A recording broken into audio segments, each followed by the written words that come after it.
प्यारे विद्यार्थियों नमस्कार। बीए पार्ट सेकंड हिंदी साहित्य के सेकंड पेपर में हम लोग पढ़ रहे हैं हिंदी एकांकी का स्वरूप और विकास। इसके अंतर्गत आज हम लोग पढ़ेंगे हिंदी एकांकी के भेद। तो चलिए आज की चर्चा शुरू करते हैं। वस्तु, शिल्प एवं मूल प्रवृत्तियों के आधार पर विद्वानों ने एकांकी के अनेक भेदों को स्पष्ट किया है। जैसे वस्तु के आधार पर सामाजिक, राजनीतिक, ऐतिहासिक आदि भेद किए हैं। वस्तु यानी कथा वस्तु। दूसरी ओर शिल्प के आधार पर दृश्य एकांकी, जिसका मंचन किया जा सके, जिसको देखा जा सके। रेडियो एकांकी, रेडियो पर जिसका प्रसारण हो, सुना जा सके, जिसको देखा नहीं जा सकता। स्वगत एकांकी, पद्य एकांकी, फैंटेसी आदि भेद किए हैं। डॉक्टर सत्येंद्र ने मूल प्रवृत्तियों के आधार पर भी एकांकी के भेद किए हैं और इन्होंने इस आधार पर आलोचक एकांकी, विवेकवान एकांकी, भावुक एकांकी आदि प्रकारों का उल्लेख किया है। लेकिन मत भिन्नता की अधिकता के कारण हम यहाँ स्थूल रूप में एकांकी के शैशव काल से लेकर आज तक अनेक विषयों पर लिखे गए एकांकियों के भेदों को इस प्रकार स्पष्ट कर सकते हैं। यानी जब से एकांकी का जन्म हुआ तब से लेकर आज तक जितनी भी एकांकियाँ लिखी गई है उनको हम इन निम्न भेदों में बांटकर उस पर चर्चा कर सकते हैं। उसको स्पष्ट कर सकते हैं कि एकांकी कितने भेद होते हैं। एकांकी के कुल 8 भेद माने गए हैं हिंदी आलोचकों के द्वारा। अब हम आगे एक एक भेद पर संक्षेप में चर्चा करते हैं। पहला एकांकी का भेद होता है घटना प्रधान एकांकी। जिन एकांकियों में मुख्य रूप से विविध घटनाओं का चित्रण मात्र ही उद्देश्य होता है उन्हें घटना प्रधान एकांकी कहा जाता है। इस कोटि के एकांकीकारों में प्रमुख हैं सेठ गोविंददास और डॉक्टर राम कुमार वर्मा। दूसरे प्रकार की एकांकी का भेद है चरित्र प्रधान एकांकी।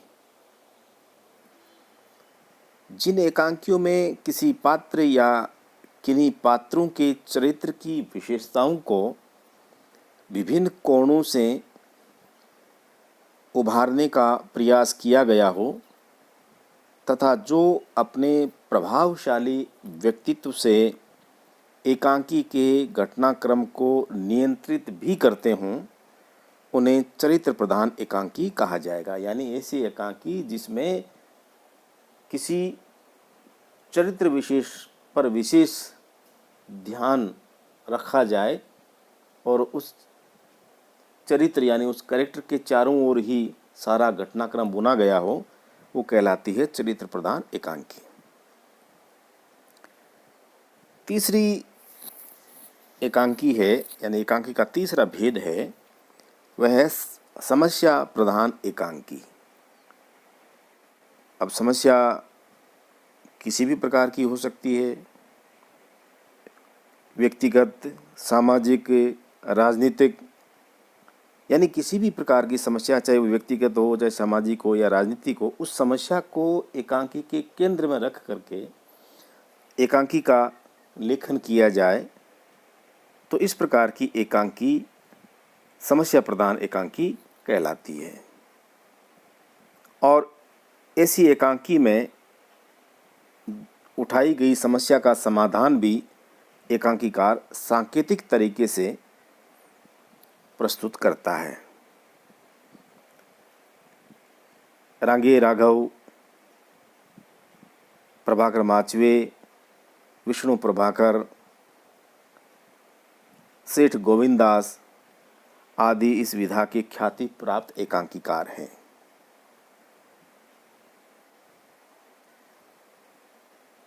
इससे पूर्व हमने जिस भेद का जिक्र किया था चरित्र प्रधान एकांकी में, इसमें चरित्र को खास तौर से उसकी विशेषताओं को उभारने की कोशिश करता है। साथ ही ऐसे एकांकी यानी इस प्रकार की एकांकियों में पात्रों के जो मनोभाव होते हैं और उनका जो अंतर्द्वंद्व होता है उसका बहुत ही सूक्ष्म विश्लेषण एकांकीकार करता है। इस प्रकार के एकांकीकारों में राम कुमार वर्मा, उपेंद्र नाथ अश्क, पंडित उदय शंकर भट्ट आदि का नाम विशेष तौर से लिया जा सकता है। तो अब तक हमने 3 प्रकार की एकांकियों की चर्चा की है। पहली घटना प्रधान एकांकी, जिसमें विविध घटनाओं का चित्रण ही उद्देश्य होता है एकांकीकार का। दूसरी चरित्र प्रधान एकांकी, जिसमें किसी पात्र विशेष की विशेषताओं को उभारने का प्रयास किया जाता है और उस पात्र के चारों ओर ही सारा घटनाक्रम बुना जाता है।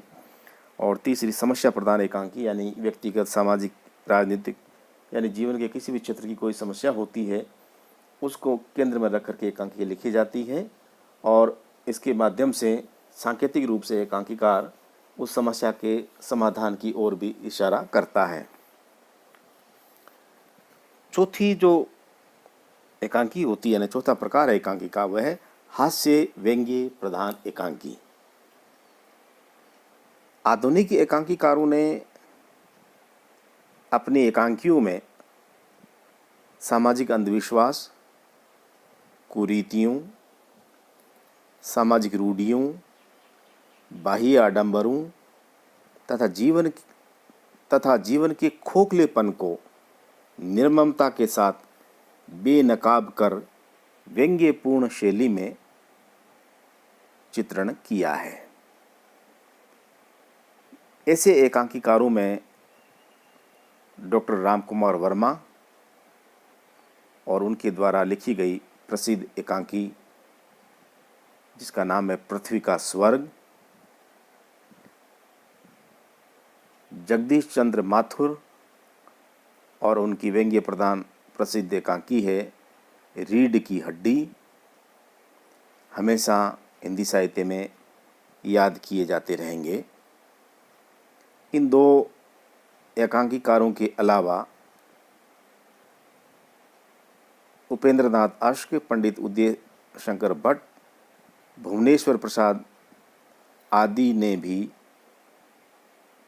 इस कोटि की बहुत सुंदर एकांकियों का सृजन किया है।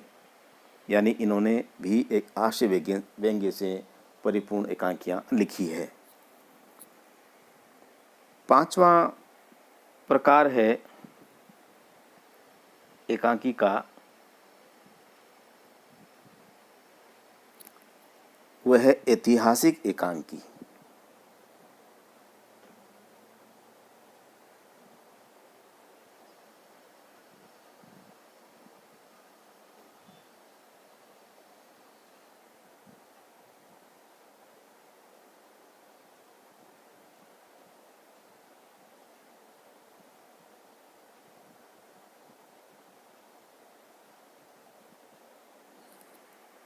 ऐतिहासिक एकांकी में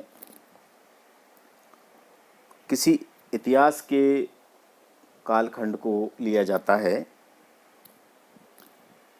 ख्याति प्राप्त इतिहास पुरुष हो या कोई प्रसिद्ध ऐतिहासिक घटना हो, उस पर एकांकी का सृजन होता है।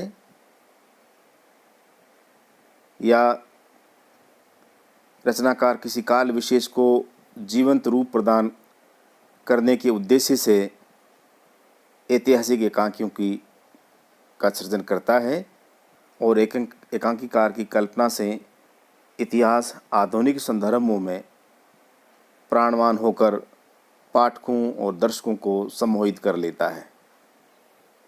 ऐसा कल्पना और इतिहास का